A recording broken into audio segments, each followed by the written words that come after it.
మీ అందరినీ ఆహ్వానిస్తున్నాను. మీ అందరికీ నా యొక్క వందనాలు చెల్లిస్తున్నాను. పార్ట్ 1లో వ్యాధుల యొక్క కారణాల గురించి, ఏ కారణాల మీద వ్యాధులు కలుగుతుంది అనే విషయాల గురించి మనం స్పష్టంగా చూసి ఉన్నాము. ఇప్పుడు పార్ట్ 2లో ఈ వ్యాధుల యొక్క మర్మాల గురించి చూడబోతున్నాము. పార్ట్ 2లో దేవుని యొక్క రాకడ గురించి, అంత్య దినముల గురించి, పరిశుద్ధాత్మ రాకడ గురించి, వీటిల్లో దాగి ఉన్నటువంటి రహస్య మర్మాలు, ఇందులో దాగి ఉన్న వ్యాధులు ఏటి అనే దాని గురించి ఈ పార్ట్ 2లో మనం ఇప్పుడు చూద్దాం. దేవుడు మనకు తోడుగా ఉండి నడిపించుటకు మనము ప్రార్థన చేసుకుందాము. ప్రార్థన.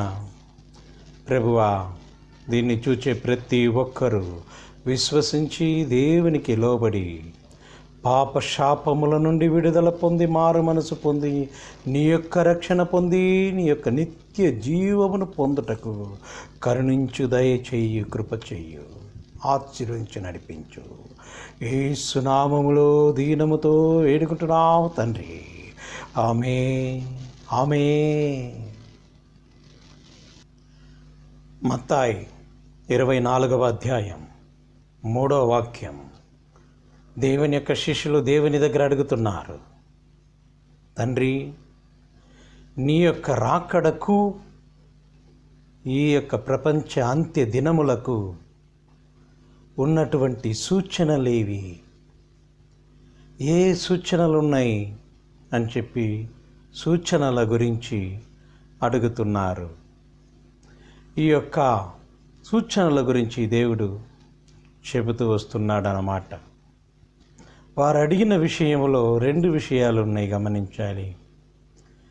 దేవుని యొక్క రాకడ గురించి, అంత్య దినముల గురించి. దేవుని యొక్క రాకడకు, అంత్య దినమునకు రెండిటికి ఇస్తున్నటువంటి సూచనలు అన్నమాట. ఇప్పుడు మనం చూడబోయే సూచనలు, ఈ యొక్క సూచనలు ఏంటి అనేది ఇప్పుడు మనం చూద్దాం.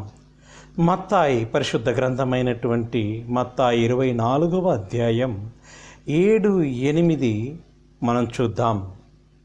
జనుల మీదికి జనమును, రాజ్యముల మీదికి రాజ్యమును లేచును, అక్కడక్కడ కరువులను, భూకంపములను కలుగును అని చెప్పి ఇక్కడ రాయబడి ఉన్నదన్నమాట. ఇదే తమిళ్ బైబిల్లో ఇందులో ఒక వాక్యము కలుపబడి ఉన్నది. అది ఏంటంటే, తెగుళ్ళు, మరణ వ్యాధులు కలుగును అని చెప్పి తమిళ్ బైబిల్లో రాయబడి ఉన్నది. ఈ యొక్క తెలుగు బైబిల్లో రాయబడలేదు, అయినను కూడా కొన్ని ఇంగ్లీష్ బైబిళ్ళలో రాయబడి ఉన్నది. తెలుగు బైబిల్లో ఈ మాట రాయబడి ఉన్నది. ఇదే వాక్యాన్ని లూకా 21వ అధ్యాయం 11వ వాక్యములో మనం చదవచ్చు. అక్కడక్కడ గొప్ప భూకంపములు కలుగును, తెగుళ్ళను, కరువులను తటస్థించును, ఆకాశము నుండి మహాభయోత్పాతములను, గొప్ప సూచనలను పుట్టును. ఇక్కడ తెగుళ్ళు అని చెప్పి రాయబడి ఉన్నదన్నమాట. అంటే ఈ యొక్క మరణ వ్యాధులు అని చెప్పి రాయబడి ఉన్నది తమిళ్ బైబిల్లో, ఇక్కడ తెలుగు బైబిల్లో రాయబడి ఉన్నది. ఈ మరణ వ్యాధులు దేవుని యొక్క రాకడకు సూచన అయి ఉన్నది, ఈ భూమి యొక్క అంత్య దినములకు సూచన అయి ఉన్నది అని చెప్పి మనం ఇందాక చూసాం. అంటే ఇప్పుడు మనమందరము జీవిస్తున్న ఈ కాలమే యేసు ప్రభు యొక్క రాకడ దినమై ఉన్నది. మనమందరము జీవిస్తున్నటువంటి ఈ కాలమే అంత్య దినములై ఉన్నది. మన కాలమే భూమికి అంత్య దినములై ఉన్నది. మన కాలమే ప్రభు యొక్క రాకడకు సూచన అయి ఉన్నది అనడానికి ఈ యొక్క కరోనా భయంకరమైనటువంటి మరణ వ్యాధులు, కరోనా వ్యాధులు కలుగుతుంది. ఈ భయంకరమైనటువంటి మరణ వ్యాధులు, భయంకరమైనటువంటి కరోనా వ్యాధులు వీటికి సూచనలుగా ఉన్నవి అని చెప్పి మనము స్పష్టముగా చూడగలుగుతున్నామన్నమాట.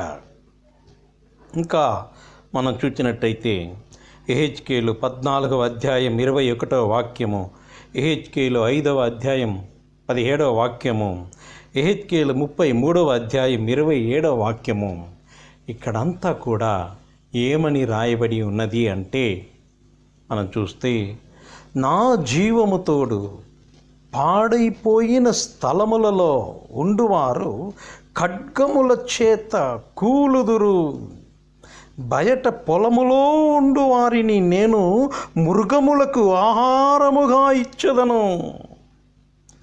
కోటలో నివసించువారు, పెద్ద పెద్ద గుహములో నివసించువారు, పెద్ద పెద్ద భవనాలలో నివసించు వారికి మరణ వ్యాధులు కలుగును అని చెప్పి రాయబడి ఉన్నది.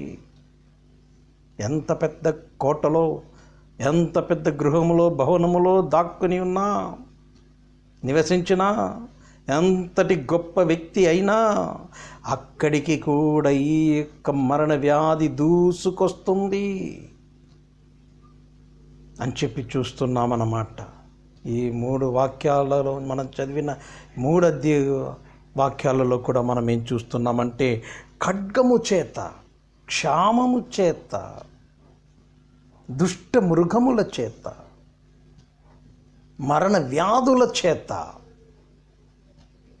మరణములు కలుగును, భయంకరముగా కలుగును అని చెప్పి ఇప్పుడు మనం చూసిన వాక్యాలలో రాయబడి ఉన్నదన్నమాట. కాబట్టి మనము దేవుని రాకడ సమయంలో జీవిస్తున్నాము, ఈ యొక్క భూమి అంత్య దినములలో జీవిస్తున్నాము అన్న విషయాన్ని తెలుసుకోవాలి. ప్రతి ఒక్కరూ మారు మనసు పొందుకోవాలి అన్నదే దేవుని యొక్క చిత్తమై ఉన్నది. మనం ఇంకా చూచినట్టయితే జకర్యా 14వ అధ్యాయం 15వ వాక్యం, ఈ యొక్క వాక్యాన్ని మర్మమేటి అన్నది కూడా చూద్దాం. అలాగునే గుర్రముల మీద, కంచర గాడిదల మీదను, ఒంటెల మీదను, గార్ధముల మీదను, దండు పాలెములో ఉన్న పశువులన్నిటి మీదను తెగుళ్ళు పడును. తమిళ్ బైబిల్లో ఆ తెగులు అలాగే ఉండును అని చెప్పి రాయబడి ఉన్నది. ఇక్కడ మనం చూస్తే ఈ యొక్క జంతువుల గురించి ఇక్కడ చెప్పబడి ఉన్నది. అంటే ఈ జంతువుల గురించి చెప్పబడింది ఒట్టి జంతువులకే కాదు, జంతువులకు కూడా కలుగుతున్నది, మనుషులకు కూడా కలుగుతున్నది.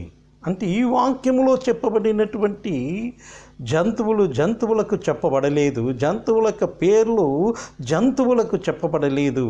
ఈ యొక్క వాక్యములో చెప్పబడిన జంతువుల యొక్క పేర్లు మానవులకు చెప్పబడి ఉన్నది అని చెప్పి బైబిల్లో అనేక ఆధారాలు ఉన్నది.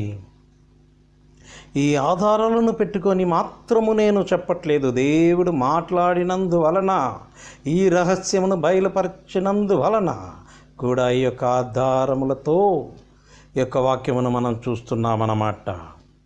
మత్తాయి 3వ అధ్యాయం 7వ వాక్యములో మనం చూచినట్టయితే, సర్ప సంతానము వారులారా అని చెప్తున్నాడు. మత్తాయి 10వ అధ్యాయం 16వ వాక్యములో మనం చూచినట్టయితే, తోడేళ్ల మధ్య గొర్రె పిల్లలను పంపుతున్నాను అని అంటున్నాడు. ఈ విధంగా కుక్కలని, పందులని, పాపములో నివసించు జనాలకు ఈ విధంగా జంతువుల యొక్క పేర్లు, మృగముల యొక్క పేర్లు పెట్టబడి ఉన్నవి అని చెప్పి బైబిల్ మనకు స్పష్టపరుస్తుంది. ఇంకా మనం చూసినట్టయితే ఇర్మియా 51వ అధ్యాయం 34వ వాక్యములో బబులోను రాజైనటువంటి నెబుకద్నెచ్చరుకి భుజంగము అని పేరు పెట్టబడి ఉన్నది. రాజుకి భుజంగము అని పేరు అక్కడ ఇవ్వబడింది చూస్తున్నాము. యెహెజ్కేలు 29వ అధ్యాయం 3వ వాక్యము, ఎగిప్తు రాజైన ఫరోకి అక్కడ ఏం చూస్తున్నాము అంటే పెద్ద ముసలి అని రాజుకు పేరు ఇవ్వబడింది. ఈ మృగముల యొక్క పేరు ఇవ్వబడింది. ఇలాంటి గుణములు కలిగిన వారికి ఇలాంటి యొక్క ఖడ్గముల చేత, క్షామముల చేత, మృగముల చేత, మరణ రోగముల చేత భయంకరమైన వ్యాధులు, మరణాలు కలుగును అని చెప్పి మనం స్పష్టంగా చూడగలుగుతున్నాము. కాబట్టి ఇలాంటి జనాలందరూ కూడా మారు మనసు పొందుకోవాలి. ఇలాంటి ఒక గుణ లక్షణాల్లో కలిగి జీవిస్తున్న జనాలందరూ కూడా దేవుని కోసం మారు మనసు పొంది రక్షించబడాలి అని చెప్పి మనం ఇక్కడ స్పష్టంగా చూడగలుగుతున్నాము. ఇంకా మనం చూచినట్టయితే ఈ యొక్క ప్రకటన గ్రంథము 6వ అధ్యాయము 2వ వాక్యము చలవిస్తుంది. మరియు నేను చూడగా ఇదిగో ఒక తెల్లని గుర్రము కనబడెను, దాని మీద ఒకడు విల్లు పట్టుకొని కూర్చుండి ఉండెను, అతనికి ఒక కిరీటము ఇవ్వబడెను, అతడు జయించుటకు బయలుదేరెను. ఒక దూతకు గుర్రం ఇవ్వబడింది, విల్లు ఇవ్వబడింది, కిరీటము ఇవ్వబడింది. ఆ దూత జయించువాడిగా వెళుతున్నాడు అని చెప్పి చూస్తున్నాము. ఈ యొక్క వ్యాధులకు ఈ యొక్క దూతకు ఏటి సంబంధాలు అని అడగచ్చు. ఈ యొక్క మరణ వ్యాధులకు ఈ గుర్రానికి ఏటి సంబంధాలు? ఈ యొక్క విల్లుకు ఏటి సంబంధం? ఈ యొక్క కిరీటానికి ఏటి సంబంధం అని చెప్పి ఒకవేళ మీరు అనుకోవచ్చు. ఈ యొక్క వాక్యములో ఉన్నటువంటి మర్మ రహస్యమును దేవుడు మనకు బయలుపరిచినందున ఈరోజు మనం ఈ యొక్క కార్యమును ధ్యానించుదాం. ఈ గుర్రమును గురించి 3వ పార్టులో మీకు వివరించబడుతుంది. ఈ యొక్క విల్లు గురించి, కిరీటము గురించి ఈ నంబర్ 2 పార్టులో మనం చూస్తున్నాము. ఇక్కడ విల్లు ఉంది కానీ ఆ చేతిలో బాణము లేదు. కిరీటం ఉంది. ఈ కిరీటము గురించి ఇది ఎప్పుడు రాయబడింది? 2020 సంవత్సరాల క్రితం ఈ కిరీటము గురించి రాయబడి ఉన్నది అని చూస్తున్నాము. అంటే ఈ యొక్క కిరీటము ఎలాగుందంటే ఈ యొక్క కరోనా వైరస్ యొక్క ఆకారము వలె ఉన్నది. కొన్నాళ్ళ మున్పు తమిళనాడులో, చెన్నైలో కొన్ని హెల్మెట్లు తయారు చేశారు. ఆ హెల్మెట్లన్నీ కూడా కరోనా యొక్క క్రిమి ఆకార రూపములో చేసి ఆ హెల్మెట్లను ధరించుకొని జనాలకు అది ఒక హెచ్చరికలాగా చూపించి ఆ యొక్క వాహనముల మీద ప్రయాణములు చేశారు. జనాలకు హెచ్చరిక గురించి, కరోనా యొక్క హెచ్చరిక గురించి.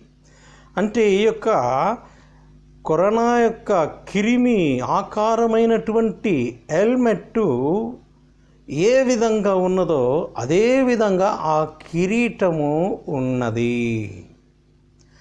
ఆ కిరీటము ఎందుకు అలా ఉన్నది అంటే అది కరోనా యొక్క క్రిమి, కరోనా వ్యాధి కలిగించే క్రిమి.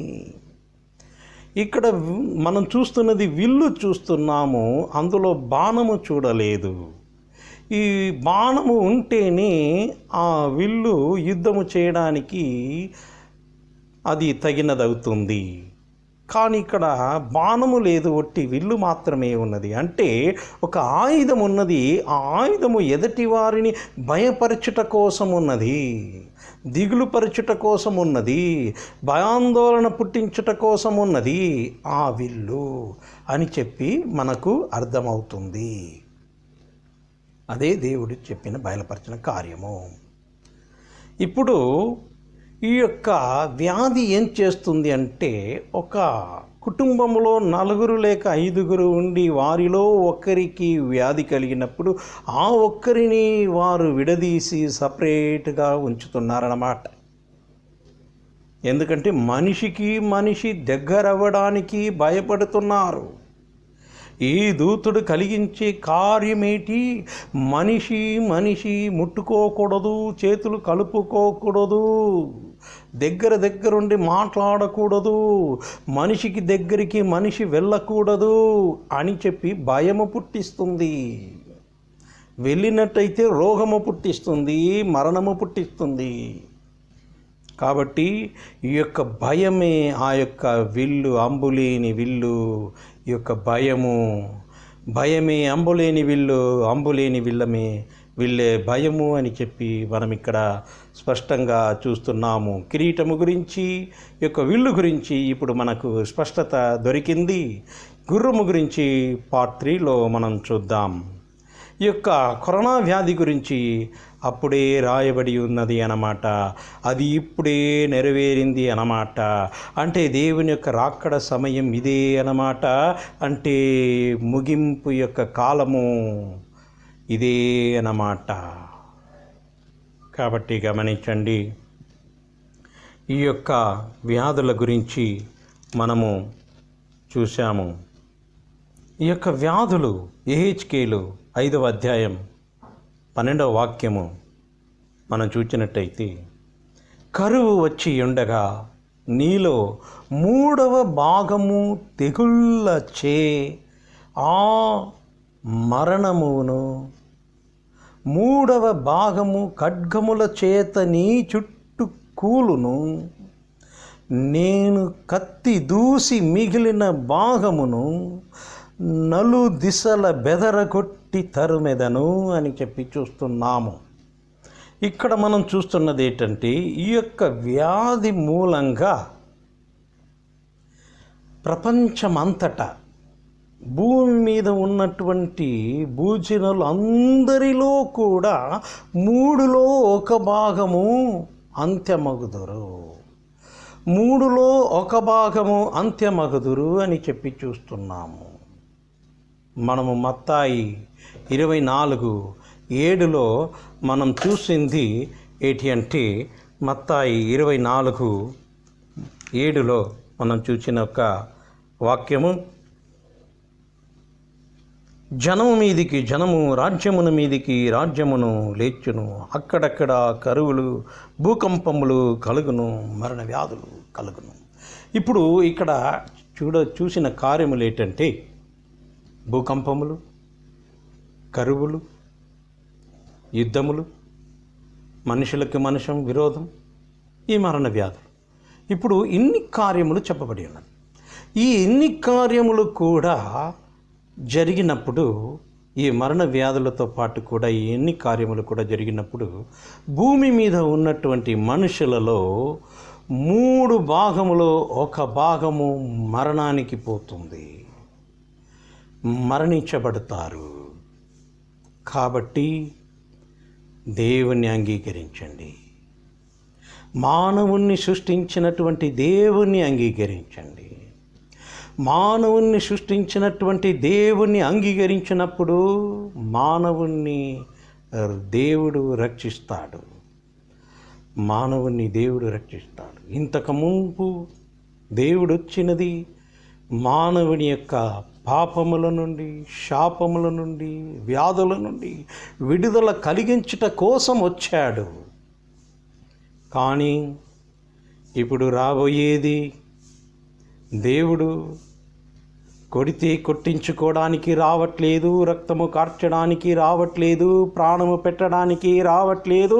ఈ భూమి అంతటికీ మహారాజుగా రాబోతున్నాడు.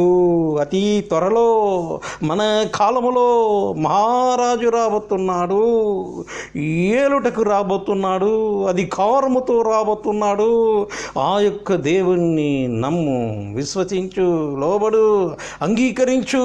అప్పుడు రక్షించబడతావు, మరణ వ్యాధుల్లో నుండి తప్పించబడతావు. ఇప్పుడు మనం చూసింది దేవుని యొక్క బిడ్డలు చేసే పాపముల వల్ల కలిగే మరణ వ్యాధులు అని చెప్పి చూసాం. ఇప్పుడు ఈ యొక్క మరణ వ్యాధుల్లో ఇంకొక కార్యమును కూడా మనం చూడబోతున్నాము. మత్తాయి, పరిశుద్ధ గ్రంథమైనటువంటి మత్తాయి 13వ అధ్యాయం 24వ వాక్యము నుండి 30వ వాక్యం వరకు ఇందులో ఉన్నటువంటి ఒక మర్మమును కూడా చూద్దాం. ఆయన మరి యొక్క ఉపమానమును వారితో చెప్పెను, ఏమనగా పరలోక రాజ్యము తన పొలములో మంచి విత్తనము విత్తిన యొక్క మనిషికి పోలి ఉన్నది. మనుషులు నిద్రించుచుండగా అతని శత్రువు వచ్చి గోధుమల మధ్యను గురుగులు విత్తిపోయెను. మొలకలు పెరిగి గింజ పట్టినప్పుడు గురుగులు కూడా అగపడెను. అప్పుడు ఇంటి యజమానుని దాసులు అతని యొద్దకు వచ్చి, అయ్యా, నీవు ఈ పొలములో మంచి విత్తనము విత్తితివి కదా, అందులో గురుగులు ఎక్కడ నుండి వచ్చనని అడిగిరి. ఇది సాతాను చేసిన పని అని అతడు వారితో చెప్పగా, ఆ దాసులు, మేము వెళ్ళి వాటిని పెరికి కూర్చుట నీకిష్టమా అని అతనిని అడిగిరి.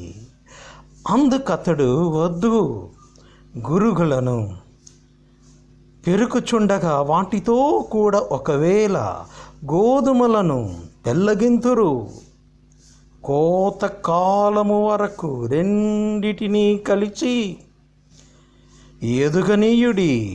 కోత కాలమందు గురుగులను ముందుగా కూర్చి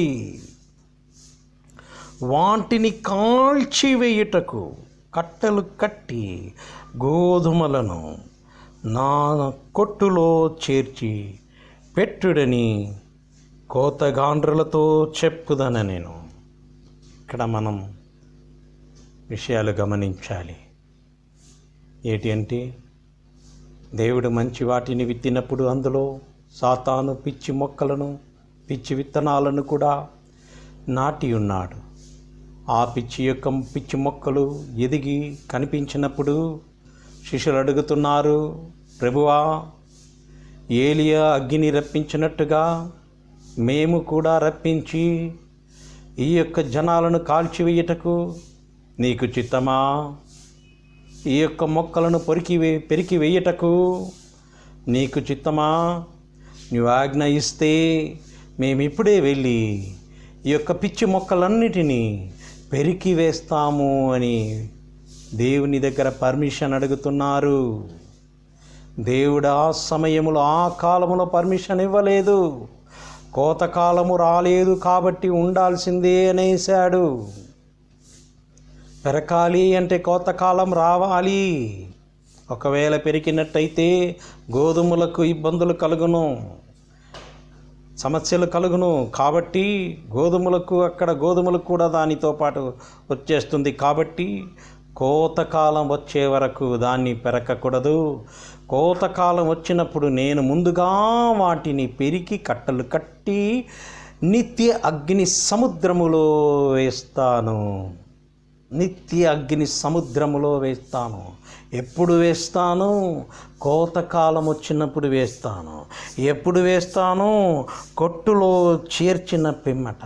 కొట్టులో ముందు చేర్చబడాలి. ధాన్యములు, గోధుమ ధాన్యములు కొట్టులో చేర్చబడాలి. గోధుమ ధాన్యములు అనగా దేవుని అంగీకరించి రక్షించబడే, దేవుని నమ్ముకునే బిడ్డలు, దేవుని యొక్క బిడ్డలు, దేవునిలో చేర్చబడే బిడ్డలు, దేవునిలో వచ్చే బిడ్డలు, దేవునిలో వచ్చే బిడ్డలందరూ కూడా ఈ యొక్క మందిరములలో చేర్చబడాలి.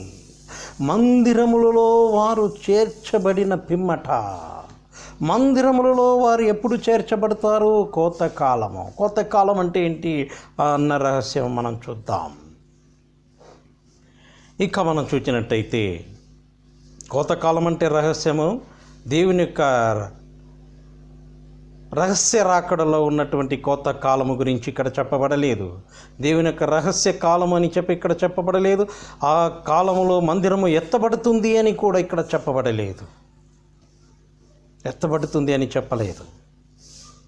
కొట్టులో చేర్చబడుతుంది అంటే మందిరములో చేర్చబడుతుంది అని చెప్పాడు. పరలోకములో చేర్చబడుతుంది అని చెప్పలేదు. పరలోకానికి ఎత్తబడుతుంది అని చెప్పలేదు. రహస్య రాకడలో ఎత్తబడుతుంది అని చెప్పలేదు. కాబట్టి ఇది రహస్యమైనది. కాబట్టి ఇది పరిశీలించాలి, గమనించాలి, ఆలోచించాలి, చూడాలి. ఈ యొక్క విషయం మర్మం ఏంటంటే, ముందు ఈ యొక్క గురుగులు పిచ్చి మొక్కలు పెరికి కట్టలు కట్టి నిత్య అగ్ని నరకములో వేయుటకు కట్టలు కట్టబడాలి. ఈ యొక్క కోతకాలం మునుపు కట్టలు కట్టబడాలి. అంటే ఈ యొక్క పిచ్చి మొక్కలు ఎవరు? ఈ యొక్క పిచ్చి మొక్కలు ఎవరు అని మనం చూసినట్టయితే, ఈ యొక్క పిచ్చి మొక్కలు గురించి మనకు బైబిల్ చదివిస్తుంది. మత్తాయి 7వ అధ్యాయం 16వ వాక్యంలో మనం చూసినట్టయితే ముళ్ళ చెట్లు అని చెప్పి, పల్లేరు చెట్లు అని చెప్పి రాయబడి ఉన్నది. ఈ ముళ్ళ చెట్లు, పల్లేరు చెట్లు అంజూరపు పళ్ళను ఇవ్వవు, ద్రాక్ష పళ్ళను ఇవ్వవు. అంటే మంచి కార్యములను చేయవు, మంచి కార్యములను చెయ్యరు, మంచి క్రియలను చెయ్యరు. పిచ్చి చెట్లు పిచ్చి ఫలితములే ఇస్తవి, మంచి చెట్లు మంచి ఫలితములే ఇస్తవి. కాబట్టి పిచ్చి చెట్లు అనేది ఎవరు? ఈ పిచ్చి మొక్కలు పెరికి వేస్తాము, పిచ్చి మొక్కలు పెరికి వేయాలి. పిచ్చి మొక్కల గురించి చెప్పబడుతుంది, పెరికి వేయబడుతుంది అని చెప్పి చూసాము. ఈ యొక్క వాక్యమును మనం ఇంకా కొంచెం స్పష్టంగా చూద్దాం. యోవేలు 2వ అధ్యాయం 6వ వాక్యం, వాటిని చూచి జనములు వేదన నొందును, అందరి ముఖములు తెల్లబారును. తమిళ్లో మసియగును, అందరి ముఖములు తెల్లబారును, మసియగును అని చెప్పి బైబిల్ చెబుతుంది. దేనిని చూచి? ఈ యొక్క భయంకరమైనటువంటి దినములను చూచి, ఈ యొక్క కరువులను చూచి, భూకంపములను చూచి, ఖడ్గములను చూచి, మరణములను చూచి, కొరణాలను చూచి, మరణ వ్యాధులను చూచి, రాజ్యమునకు రాజ్యము విరోధమును చూచి, జనములకు జనము విరోధమును చూచి, అందరూ వేదన నందురు, వారి యొక్క ముఖములు తెల్లవారును అని చెప్పి మనం ఇక్కడ చూడగలుగుతున్నాం. యోవేలు 3వ అధ్యాయం 12వ వాక్యము, నలుదిక్కులున్న అన్యజనులకు తీర్పు తీర్చుటకై నేను యెహోషాపాతులోయలో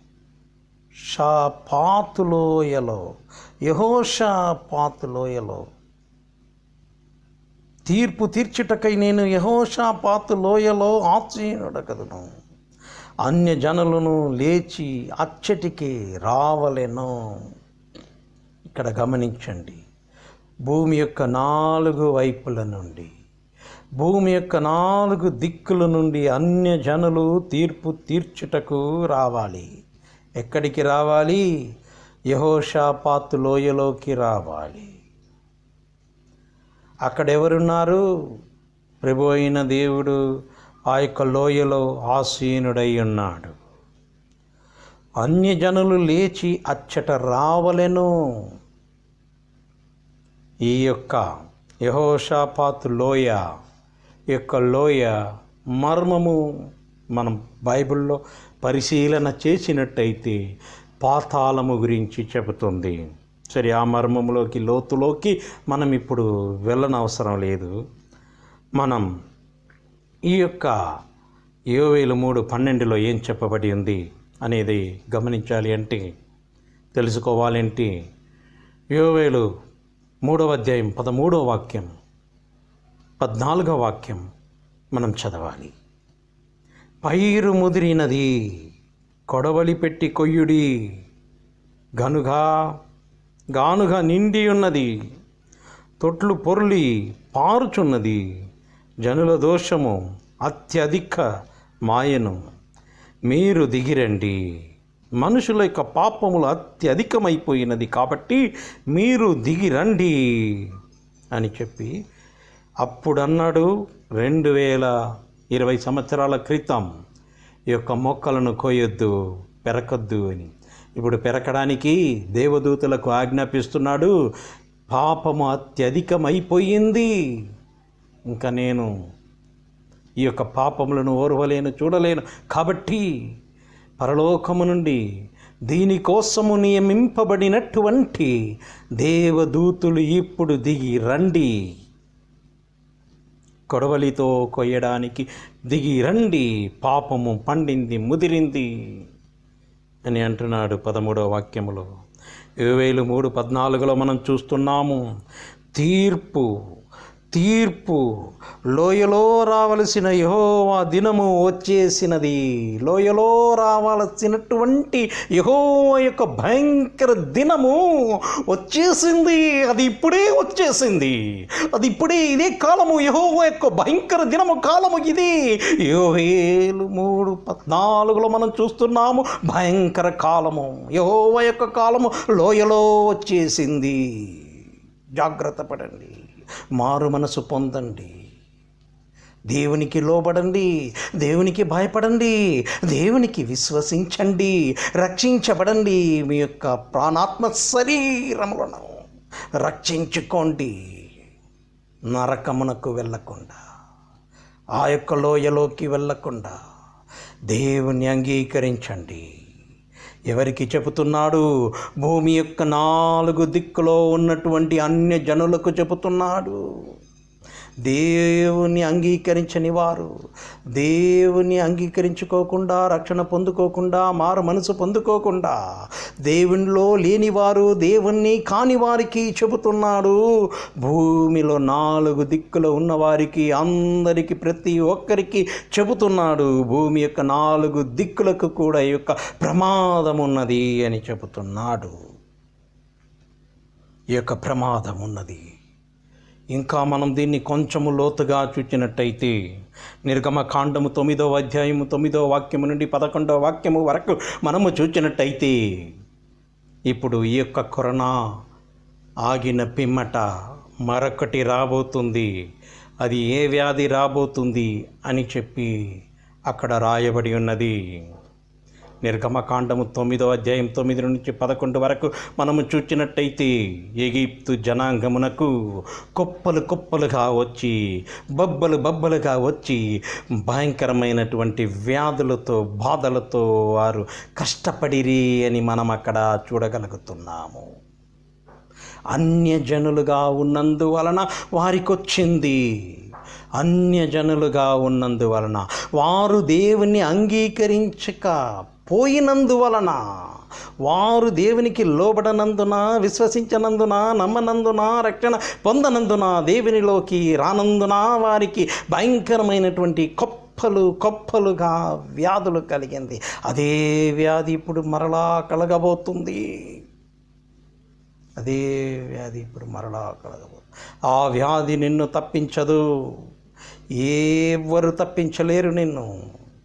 దేవుడి చెయ్యి యొక్క నాశన కాలము, ఈ యొక్క శిక్ష కాలము నిన్ను తప్పించదు.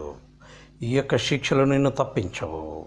నిర్గమకాండము 12వ అధ్యాయం 29వ వాక్యం 30 వాక్యము చెబుతుంది, మరణాల గురించి చెబుతుంది. ఎగిప్తు దేశము నుండి దేవుని యొక్క బిడ్డలు బయటికి వచ్చినప్పుడు, ఆ యొక్క దేశములో ఉన్నటువంటి అన్య జనులు దేవుణ్ణి అంగీకరించనందున, ఆ యొక్క ఊరిలో ఉన్నటువంటి, దేశంలో ఉన్నటువంటి ప్రతి ఒక్క ఇంటికి ఒక్క శవము పడింది. ఇంటికి పెద్ద బిడ్డ మరణించింది. ప్రతి ఒక్క మృగము యొక్క మొదటి బిడ్డ మరణించినది. మృగములకు మరణము అని చెప్పి ఇంతకుముందు మనము చూసాము. అదే అప్పుడు కలిగింది. మృగములకు మరణము, మనుషులకు మరణము, ప్రతి ఇంటికి మరణము, భయంకరము. దేశమంతా ఏడుపులు, కేకలు, అరుపులు, మరణాలు, బాధలు, కన్నీళ్ళు తట్టుకోలేకపోయారు. మరణాలలో తట్టుకోలేకపోయారు. పశువులు కూడా, అన్నీ కూడా, జంతువులన్నీ కూడా మరణించినవి అని రాయబడి ఉన్నవి. కాబట్టి జాగ్రత్త, హెచ్చరిక. దేవుణ్ణి అంగీకరించు. ఇప్పుడే అంగీకరించు. ఇప్పుడే మారు మనసు పొందు. ఇప్పుడే విశ్వసించు. ఇప్పుడే లోబడు. ఇప్పుడే దేవుని అంగీకరించు. ఇప్పుడే నీకు పాపము నుండి విడుదల కలుగుతుంది. శాపము నుండి విడుదల కలుగుతుంది. నిత్య అగ్ని నరకము నుండి విడుదల కలుగుతుంది. నీకు విడుదల కలగాలంటే మారు మనసు పొందాలి. అది తప్ప వేరు మార్గము లేదు. నిర్గమకాండము 12వ అధ్యాయం 38వ వాక్యం. అక్కడ మనం చూసినట్టయితే అన్యజనులు మరణము నుండి తప్పించబడ్డారు. ఎగిప్తు దేశం యొక్క అన్యజనులు వ్యాధి నుండి మరణముల నుండి తప్పించబడ్డారు అని చెప్పి మనం స్పష్టంగా చూడగలుగుతున్నాము. ఆ యొక్క మరణముల నుండి తప్పించబడ్డారు. ఎలా తప్పించబడ్డారు? ఎందుకు తప్పించబడ్డారు? వారు కూడా ఎగిప్తు దేశం వారే కదా. వారెందుకు మరణం నుండి తప్పించబడ్డారు అంటే అక్కడ జరిగిన విషయము, ఎగిప్తు దేశంలో ఉన్నటువంటి అన్యజనులు దేవుణ్ణి విశ్వసించి లోబడి నమ్ముకొని దేవుని యొక్క బిడ్డలను వెంబడించిరి, దేవుని యొక్క దావలో నడిచిరి, దేవుని యొక్క నడిపింపు మార్గములో నడిచిరి. ఆ యొక్క మేఘస్తంభము అగ్ని స్తంభములతో కూడా నడిచిరి, సేవకునితో కూడా నడిచిరి. కాబట్టి మీరు కూడా సేవకునితో కూడా నడవాలి, దేవునితో కూడా నడవాలి, దేవుని యొక్క మార్గములో నడవాలి. అప్పుడు మరణము నుండి మీరు తప్పించుకోగలుగుతారు. ఈ అన్యజనులు తప్పించుకోగలిగిన కారణము దేవునిలో నడిచారు. ఆ యొక్క మేఘ స్తంభము అగ్ని స్తంభము దానిలో నడిచి సేవకునితో నడిచి దేవుని అంగీకరించినందున, వీళ్ళతో కలిసినందున వారు తప్పించబడ్డారు. కాబట్టి మీరందరూ కూడా తప్పించబడాలి అంటే వీరులాగా చూచి నేర్చుకోండి, వీరులాగా చూచి చెయ్యండి. అప్పుడు ఈ భయంకరమైన కార్యములన్నిటిలో నుండి మీరు తప్పించుకోగలుగుతారు అని చెప్పి బైబిల్ మనకు చూపిస్తుంది, నేర్పిస్తుంది. మనము నేర్చుకుందాము, పాటించుకుందాము. ఇంకా మనం చూసినట్టయితే ముందుగా మనం చూసింది దేవుని యొక్క బిడ్డలకు మరణ వ్యాధులు గురించి చూసాము. ఆ తర్వాత అన్ని జనులకు ఈ యొక్క ఖడ్గములచ్చే, వ్యాధులచ్చే, క్షామములచ్చే, మృగములచ్చే, న్యాయ తీర్పులచ్చే మరణములు అని చెప్పి చూసాము. దేవుని బిడ్డలకు శిక్ష, అన్ని జనులకు శిక్ష. ఎందువలన శిక్ష, ఎందుకోసము శిక్ష, దాని కారణాలేంటి అనేవి చూసాము. ఇప్పుడు మరొకటి కూడా చూడబోతున్నాము. యోవేలు 3వ అధ్యాయం 18వ వాక్యము.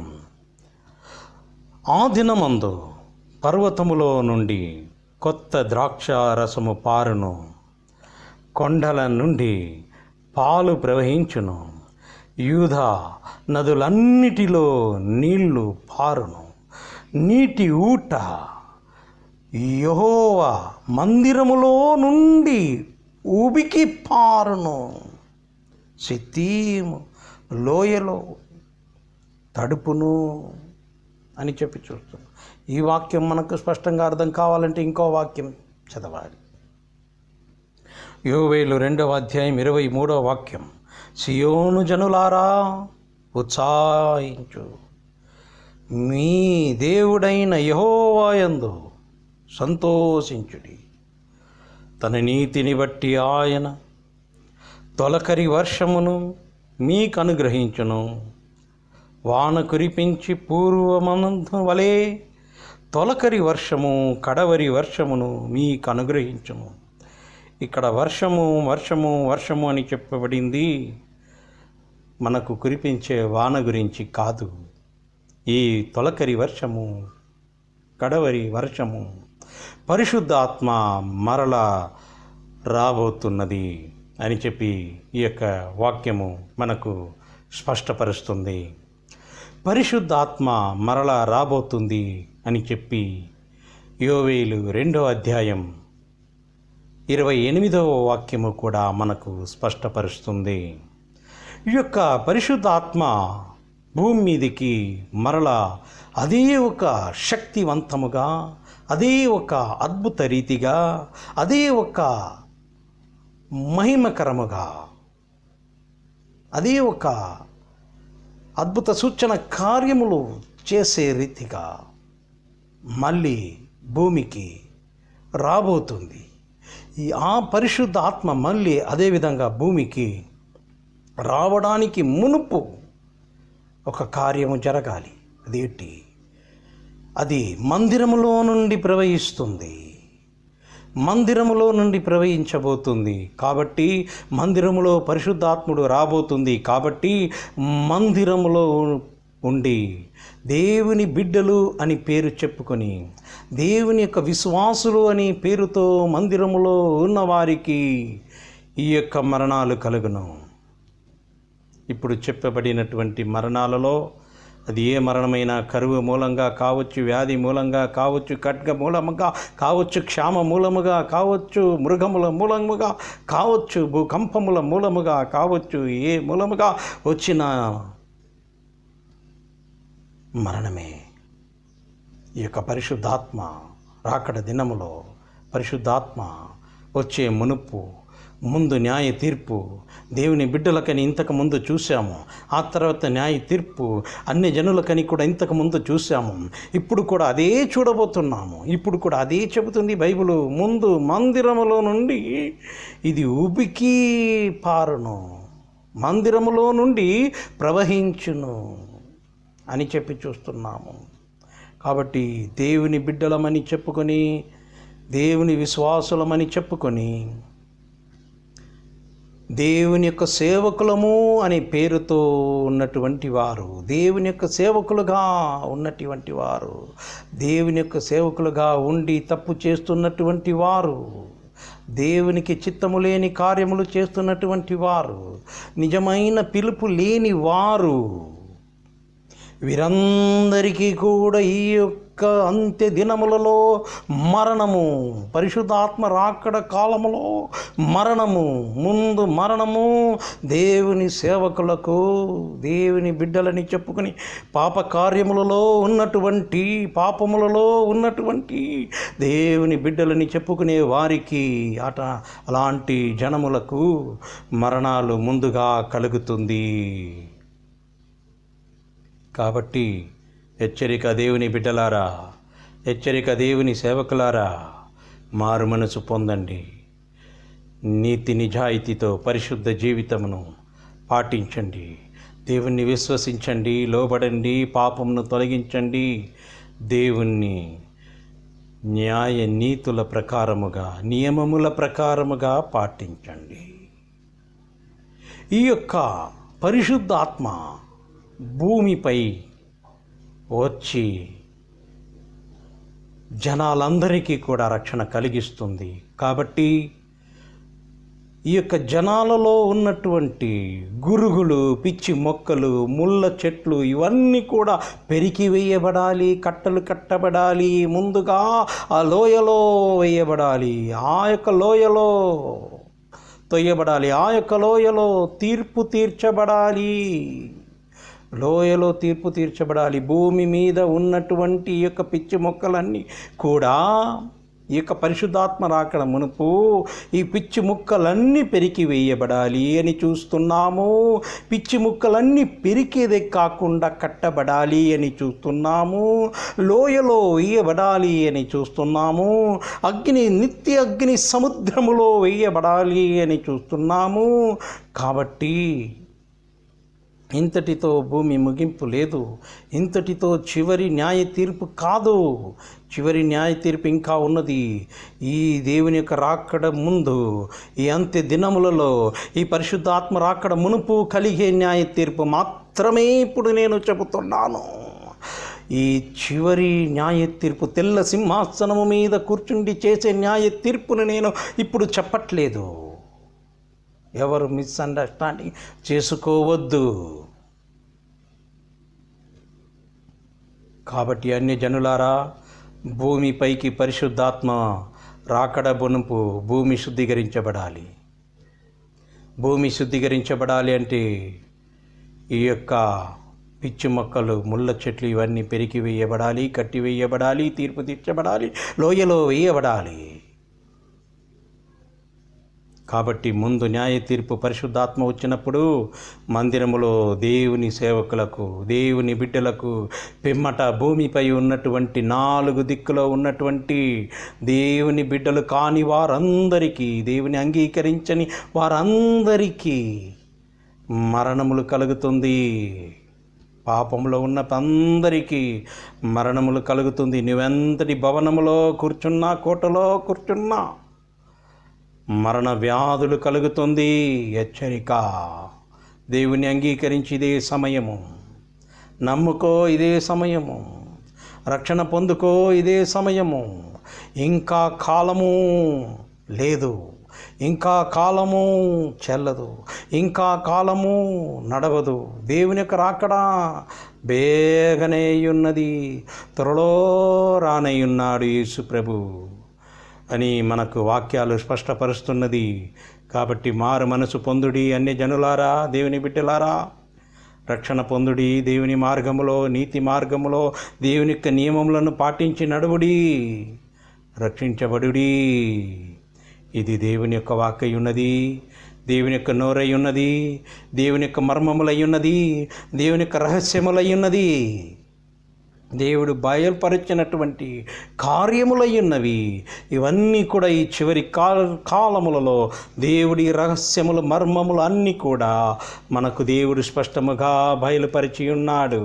కావున అందరూ మారు మనసు పొందే కాలంలో మనం ఇప్పుడు ఉన్నాము. కాబట్టి ఈ చివరి కాలములో మనం జాగ్రత్తగా ఉండి రక్షించబడాలి. ప్రార్థన చేసుకుందాం. పరలోకములో ఉన్న ప్రేమ కలిగిన తండ్రి, మీ కుమారుడైన యేసుక్రీస్తు నామములో యొక్క పాదాలకి స్తోత్రం, వందనాలు, కృతజ్ఞతలు. మా మధ్య నుండి నడిపించిన పరిశుద్ధాత్ముడా నీకు స్తోత్రం, వందనాలు, కృతజ్ఞతలు చెల్లిస్తున్నాము తండ్రి. దీని వినిన వారందరూ కూడా దేవుని విశ్వసించాలి, లోబడాలి, పాపశాపముల నుండి విడుదల పొందాలి, రక్షణ పొందాలి, నీ బిడ్డలుగా మారాలి, నిత్య పరలోక రాజ్యమును పొందాలి. నిత్య నరకమునకు విన్న ఒక్కరు కూడా వెళ్ళకుండా నిత్య పరలోక రాజ్యములో ప్రవేశించుటకు కృప చెయ్యు. యేసు నామములో దీనముతో వేడుకుంటున్నాము తండ్రి. ఆమేన్, ఆమేన్. మీ అందరికీ వందనాలు. Praise the lord.